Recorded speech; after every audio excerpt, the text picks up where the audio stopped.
નમસ્કાર મિત્રો દેશ અને દુનિયાના સુપરફાસ્ટ સમાચારમાં તમારું સ્વાગત છે. રાજકોટથી સૌથી મોટા અને અગત્યના સમાચાર સામે આવ્યા છે. રાજકોટમાં વાયુસેનાનો અદ્ભુત એર શો. રાજકોટના અટલ સરોવર ખાતે ભારતીય વાયુસેનાની સૂર્યકિરણ ટીમે ઐતિહાસિક એર શો રજૂ કર્યો, જેને નિહાળવા 1 લાખથી વધુ લોકો ઉમટી પડ્યા.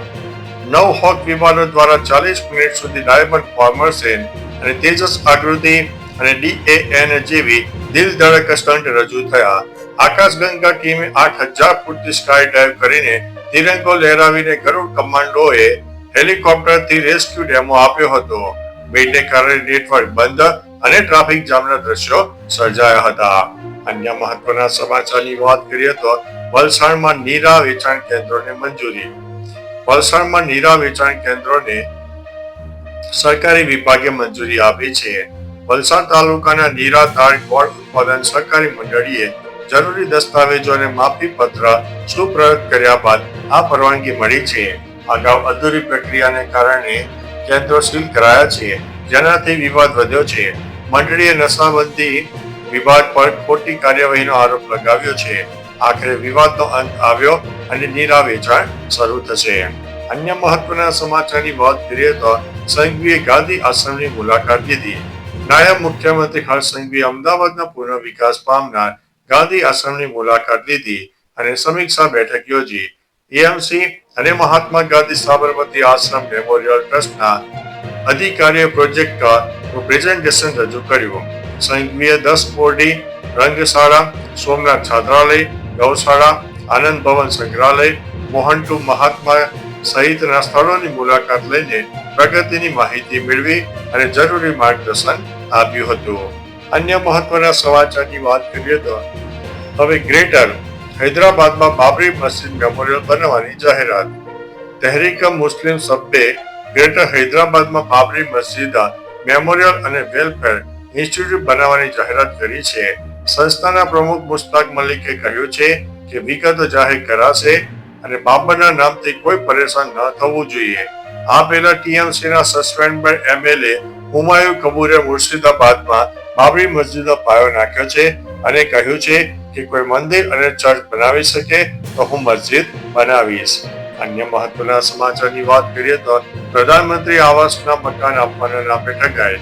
વડોદરાના સમા વિસ્તારમાં પ્રધાનમંત્રી આવાસ યોજનાના મકાન આપવાના નામે ઠગ સંજય રાજુભાઈ પ્રજાપતિએ 4 લોકો પાસેથી 1.78 લાખ પડાવ્યા.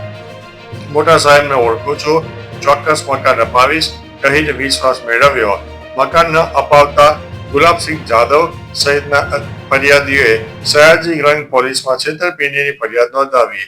પોલીસે ગુનો નોંધીને તપાસ શરૂ કરી છે. અન્ય મહત્વના સમાચારની વાત કરીએ તો એટીએમમાં પૈસા જમા કરાવવા જતા સાવધાન. ઘણીવાર લોકો પૈસા જમા કરાવવા માટે એટીએમ સિસ્ટમનો ઉપયોગ કરે છે. એવામાં હવે 19,000ની છેતરપિંડી કેસમાં જૂનાગઢ પોલીસે ઠગને ઝડપી પાડ્યો. ધોરણ 9 પાસ ઠગ લોકોએ નકલી ફોન પે એપ મારફતે ટ્રાન્ઝેક્શન બતાવીને પૈસા ખંખેરી દીધા. પોલીસે તેની ધરપકડ કરી છે. ઠગે સુરત, અમદાવાદ, રાજકોટ અને જૂનાગઢમાં 12 ગુનાની કબૂલાત કરી છે, જેમાં 80,000 ને 500ની ઠગાઈ આચરી હતી. સમગ્ર મામલે તેની સામે કાર્યવાહી હાથ ધરવામાં આવી છે. અન્ય મહત્વના સમાચારની વાત કરીએ તો ડિરેક્ટર વિક્રમ ભટ્ટની ધરપકડ. ફિલ્મ મેકર વિક્રમ ભટ્ટે મુંબઈના ચારી રોડથી રાજસ્થાન પોલીસે 30 કરોડની છેતરપિંડીના કેસમાં ધરપકડ કરી છે. રાજસ્થાન મુંબઈ પોલીસની સંયુક્ત કાર્યવાહીમાં તેમને ચારીના ઘરેથી પકડ્યા. ઇન્દિરા IVFના સ્થાપક ડોક્ટર અજય મુરડિયા પાસેથી છેતરપિંડીનો આરોપ છે. 7 દિવસ પહેલા ઉદયપુર પોલીસે વિક્રમ ભટ્ટ, પત્ની શ્વેતાંબરી ભટ્ટ સહિત 6 આરોપીઓ સામે લુકઆઉટ નોટિસ જારી કરી. હવે તેમને ટ્રાન્ઝિટર રિમાન્ડ પર ઉદયપુર લઈ જવાશે. અન્ય મહત્વના સમાચારની વાત કરીએ તો અંકલેશ્વરમાં વાયુસેનાના સારંગ હોસ્પિટલોએ આકાશમાં ફેલાવ્યો જાદુ. ભરૂચ જિલ્લાના અંકલેશ્વર એરસ્ટ્રીપ પર ભારતીય વાયુસેનાની સારંગ ટીમના 4 હેલિકોપ્ટરે અદ્ભુત કરતબો રજૂ કરીને શનિવારે 4500થી વધુ શાળાના બાળકોને મંત્રમુગ્ધ કરી દીધા. 2 દિવસીય કાર્યક્રમમાં આકાશગંગા સ્કાય ડાઇવિંગ પણ યોજાશે. ભરૂચ જિલ્લામાં મેનેજમેન્ટ એસોસિએશન અને સિનિયર સિટીઝન કાઉન્સિલે જિલ્લા વહીવટી તંત્રના સહયોગથી આ ભવ્ય આયોજન કર્યું હતું. મિત્રો, અન્ય મહત્વના સમાચારની વાત કરીએ તો ભાજપના સાંસદનો મોટો ધડાકો.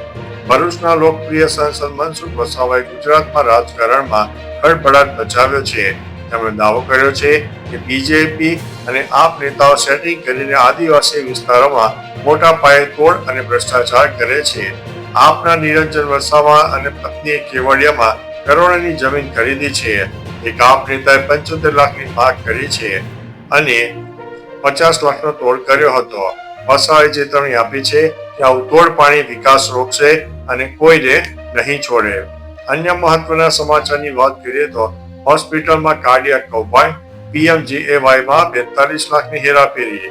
જામનગરની ઓસવાણ આયુષ હોસ્પિટલમાં મોટું કાર્ડિયાક કૌભાંડ સામે આવ્યું છે. જરૂર ન હોવા છતાં 35 દર્દીઓને બિનજરૂરી સ્ટેન્ટ બેસાડીને PMJAY યોજનામાંથી 43 લાખનું બિલ મેળવાયું હતું. આરોગ્ય કમિશનરની તપાસ બાદ હોસ્પિટલ પર 1.26 કરોડનો દંડ ફટકાર્યો છે અને કાર્ડિયોલોજી વિભાગને PMJAYમાંથી સસ્પેન્ડ કરાયો છે.